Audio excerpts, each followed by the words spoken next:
This is a CNA podcast.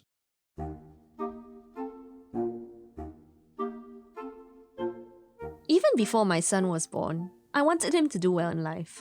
I mean, who wants their child to be a failure, right? My husband and I even jokingly drew up a list of family members who could tutor our son when he was older, who could help him out in English, in maths, even in chess or coding.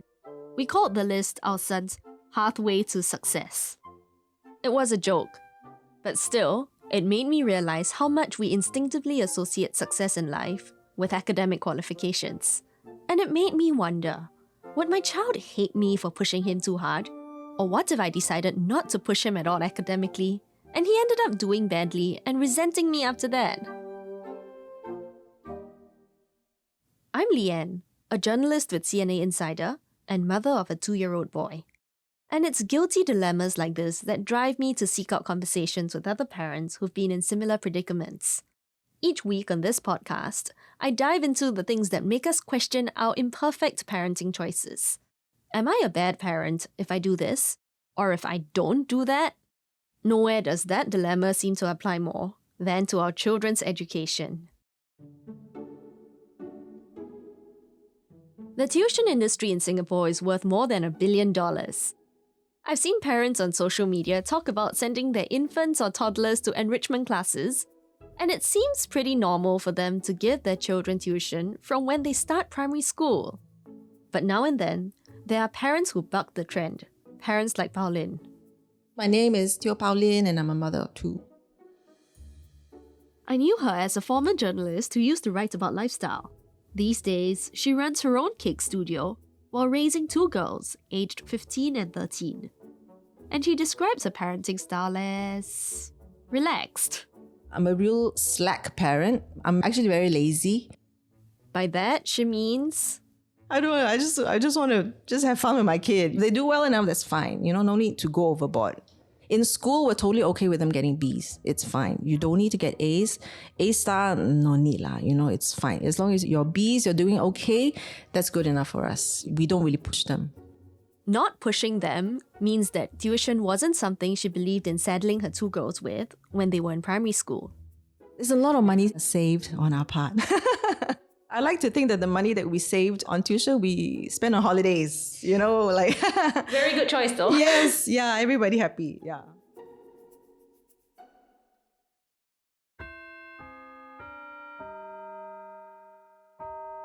Let's go back a few years. It was 2014, and Pau Lin's oldest daughter, Anne, had just started primary 1.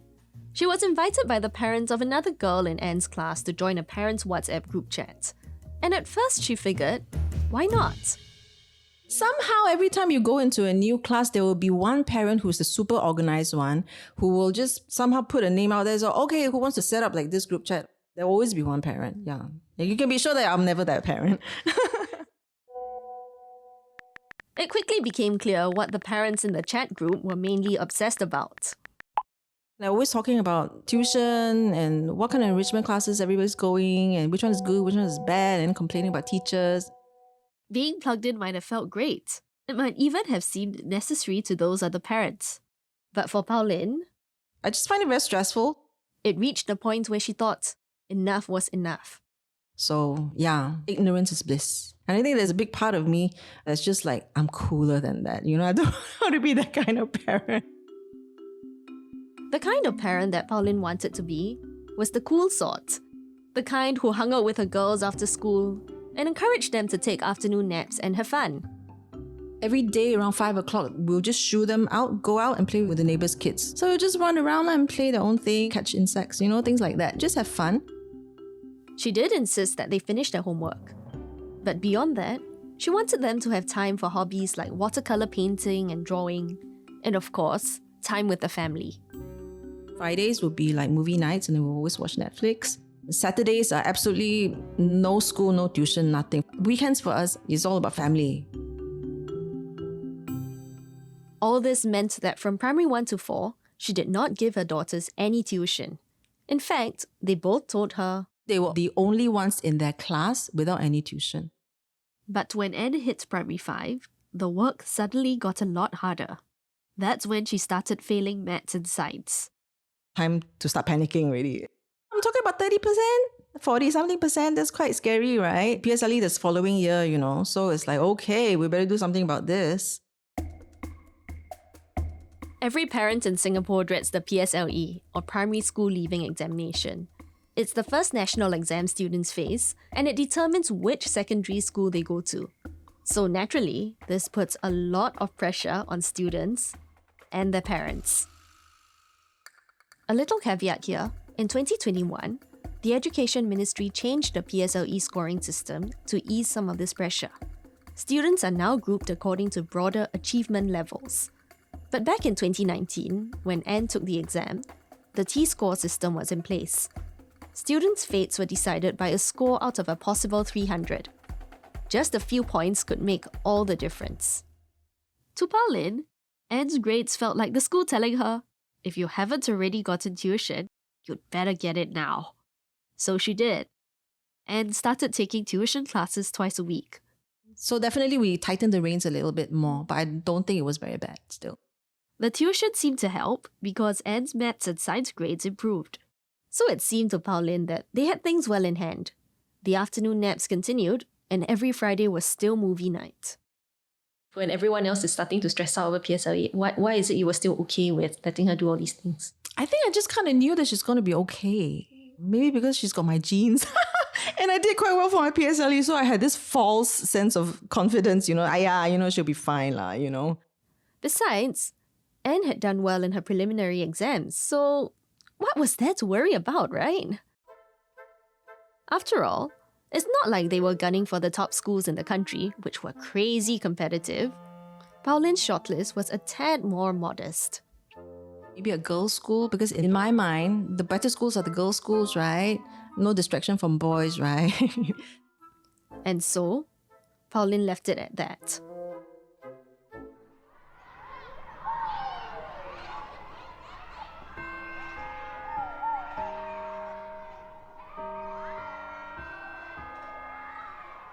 On the day of the PSLE results, Pau Lin and her husband showed up at Anne's school, expecting things to go pretty smoothly.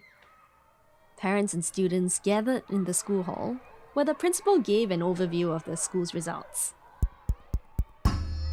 So the principal was saying, we have very good results this year. It was a very, very, very high percentage, like 90 something, got more than 240. So I was like, no problem, man, no problem. That's our kid, man, that's our kid. Then it was time for the students to go to their classrooms to get their results. Pau Lin and her husband hovered outside with the other parents, peeking through the louvered windows. One by one, as each student went up to the teacher and collected their result slip, a nervous Anne covered her face with her hands. Then it was her turn. And then when she got her result slip, she looked at the number and her whole face fell. And it almost turned a different color. So we're like, what is it? What is it? She showed us her fingers, what was her score. And so it was not in the 2.4 something range. It was not in the 2.3 something range. It was lower than that. Okay. So it was, it wasn't very bad. It wasn't very bad. She qualified for express stream, but it was definitely not what we were expecting. So I think she was a bit like, she was quite shocked. And to be honest, so was I. Pau Lin couldn't quite wrap her head around what had just happened. But in that moment, their priority was to make sure Anne was okay. So we said, it's okay. We just kept mouthing to her, it's okay.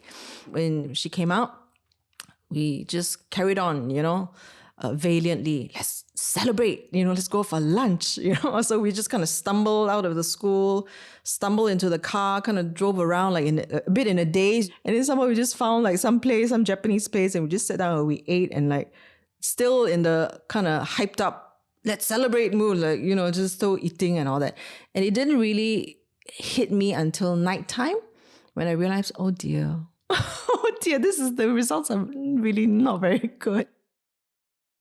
That's when the full implications of Anne's results hit her.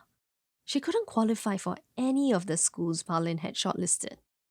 What she could qualify for would be schools that I don't know anything about, that I don't even know existed, but I had to go and do some research now. And that's when I actually broke down and cried in front of my child. Tell me how that went. I can't remember what I said, but I just said that something to the effect that what kind of school can we go to now?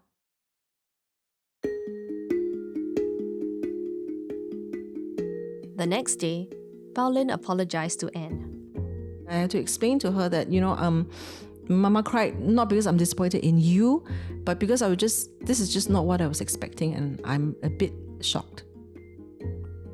Over the next few days, Pau Lin struggled to keep it together. I would come to work and then I'll just think about it, and tears would just be rolling down my eyes in the middle of work. I sit there, oh, what have I done? What have I done? Who am I to think that I can go against the system if everybody else is doing it? In short, I felt like I had ruined my child's future. along with the guilt and shame, Pau Lin also felt a sense of betrayal. I think a lot of the reason why I was quite slack and not really dependent on the whole tuition system was because of my faith. As a Christian, Pau Lin believed that God had everything under control and Anne would end up in a good school. And so by taking this step of faith, I felt as if God didn't held his end of the bargain, that he didn't look out for us. How did your daughter feel? I think after we kind of assured her and after I apologized to her after my outburst, I think she was okay. I think maybe her only concern is really just meeting our expectations. And because we never really told her we want you to go to this school or that school or whatever, she never really had any kind of preconceived ideas about what's good and bad. So therefore she's fine, just go along with it. It sounds like you might have taken it worse than she did. Absolutely. The only person who was absolutely distraught was me. She was fine. When it came time to choose a secondary school for Anne, the choice actually became a very simple one. We narrowed it down to 2 schools, and then between these 2, we settled on the one that had a direct bus from our home. Pau Lin knew nothing about the school other than the fact that it was co-ed, boys and girls learning together. So she looked up its website. The first thing she read was the principal's welcome speech. I just found so much comfort in his words. One of the things that he said was that your child's score does not determine his future. This was exactly something that I needed to hear. Pau Lin thinks that subconsciously, she already knew this. The PSLE didn't define a person's life. After all, she found this out for herself as she was growing up. As a 12-year-old, Pau Lin had aced the PSLE and was even one of the top scorers in Singapore. By O-levels, I was still kind of okay, but A-levels is just like completely crash and burn. Okay. So by looking at my PSLE score, you think that I'll become like president of Singapore, right? But look at me now, I'm making cakes for a living. So, it's really not an indicator of your future. But I will say that you make very nice cakes. Oh, thank you. So good. Pau Lin went on to enroll Anne in the secondary school. But when she told others about her decision, I told my neighbor that we're going to go to this school, and she said, hey, this is a gangster school, And I spoke to another neighbor, and she said, oh yeah, this one, the boys that smoke, And I was like, oh gosh. So in the few weeks leading up to the start of school, Pau Lin's anxiety kicked into high gear. I was just really oscillating between being hopeful and being absolutely terrified. Like, oh my gosh, what kind of school is this? Where am I sending my child to,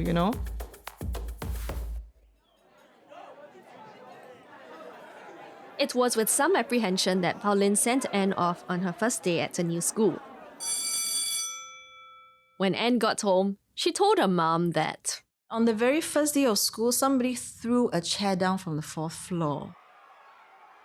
And so that pretty much set the tone for the rest of the year. Anne would come home with stories of fights, students caught vaping. A teacher even told the class that they were the worst class. Pau Lin couldn't help but worry, but there was nothing really she could do. Bo pian lah. Because she's already in the school, so we just have to stay there, roll with it, and see what happens.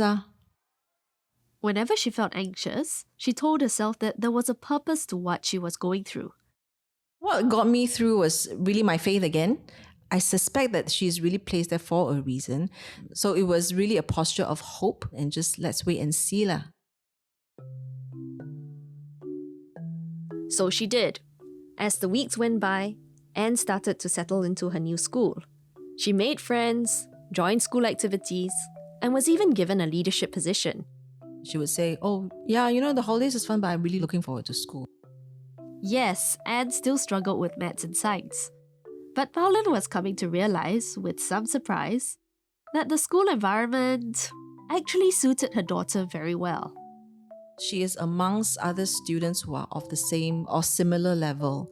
That means the teaching is actually done at a slower pace than, say, compared to a top school where everything is just done very, very fast because the students can catch on fast. I think a lot of parents might be concerned that the standard of teaching or whatnot may not be as good in a neighbourhood school as compared to a prestigious school. So I just wanted to get a sense whether it was like that in your experience.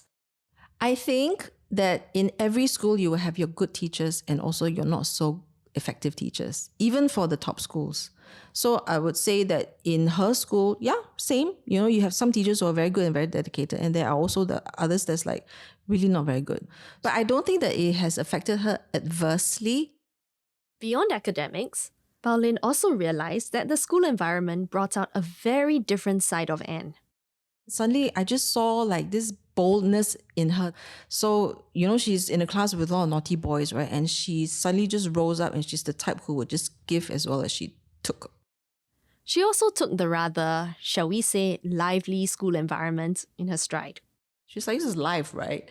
So there was one time, I think my husband was just like on YouTube and showing her like a video of people fighting or something. And then she looked at it and she said, this is fighting. The boys in my school can fight better. So all these things she's like, nah, no sweat, and I like that about her. In a way, Anne was being given an advantage that Pau Lin herself didn't get when she was her age. I went to a girls' school or secondary school, and I was such a swaku, like I never had to go to school with boys until I was in JC, and I was like, so I didn't know how to act, I didn't know how to behave, and just always so awkward and all. But I can see her now, she's totally comfortable with boys. Changes a lot from previously how you mentioned that you were looking for girls' schools for her, right? Yeah. I'm such a believer in co-ed schools now that for my younger daughter, I want her to go to a co-ed school too. Previously it was just girls' schools, right? Yeah, it's always a girls' school because in my time, the girls' schools are the better ones and it keeps you away from boys, keeps you away from trouble and all, I take a different view now. That's not the only issue where Pau Lin has had a change of perspective. Anne is now studying for her O-level exams this year. She started to consider her post-secondary options and is keen on design courses at a polytechnic. For Pau Lin, this means accepting the fact that her daughter won't be going to a junior college. In Pau Lin's time, a JC education was considered the way to go.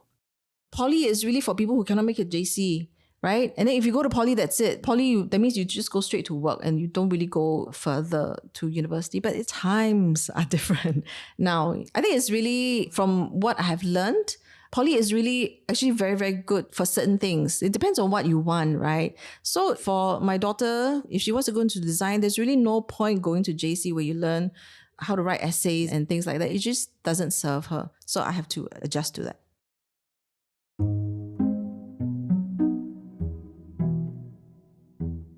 Looking back, it's pretty clear to Pau Lin that Anne's situation has turned out well. She's also had a bit of an epiphany about herself and why she'd felt so distraught over Anne's PSLE result. Maybe it's a reflection of me that I didn't try hard enough. I didn't push her hard enough. I didn't give her the kind of help that she needed to do better. All these things. I thought that it made me look bad. I've come a long way. A long way indeed. But that doesn't mean she's completely free of residual guilt and the what-ifs.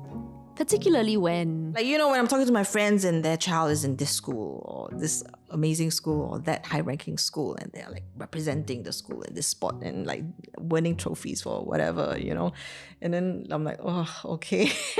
Well, I'm not that, So that's when I have to like pull myself together again and just remind myself of the positives. If you ask her what's the big lesson she's taken away from all this, it's to get to know your child's specific style of learning and helping them accordingly. You see, Anne is messy, laid back, needs a lot more pushing. She just takes her time and she's okay with teachers scolding her. But Anne's younger sister is very different. A lot more self-motivated. She takes pride in her work. She loves to draw up lists and timetables and all that. You know, you don't even need to tell her that. She will just do it herself. That's how different they are.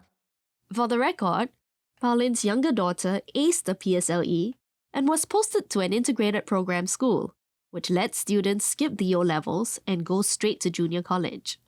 Pau Lin feels this is the best fit for her, just as the school that Anne ended up in also turned out to be the right thing at the right time. If she were to just by force of will and through thousands of dollars and hours of tuition, she managed to get into a top school, I don't think it will serve her well, because then she will be competing against a different type of student. And so she will just end up feeling miserable about herself. Do you regret not giving her tuition? No, I don't regret it at all. I think because there was no tuition, I think we kind of ingrained in her that academics is not everything. And so therefore, I think personality-wise, I think she's quite well-adjusted. She's quite happy generally. I think this is priceless. The fact that she can look back upon her childhood and she has nice memories of just playing and family time. Talking to Pau Lin has made me think about my 2-year-old son, Evan, and all those plans we made, mostly in jest, to set him up for success. Already, I've been encouraged to send him for enrichment classes. Think Mandarin, music, swimming, gym. I also see my friends posting on social media about their kids' amazing experiences with such classes. Should I be taking this whole hot housing thing more seriously? Am I wrong to not want to push him just yet? What if I don't, and he ends up lagging behind his peers in school? For Pau Lin, the matter is simple. I try not to make parenting decisions based on comparison. You know, like, oh, my friends is doing this and this and this for their child, so I must do it. All our children have different strengths and gifts. So instead of always just pointing at the weaknesses and trying to fix the weakness, can we not just focus on the strengths and try to think of how to nurture and to grow the strengths?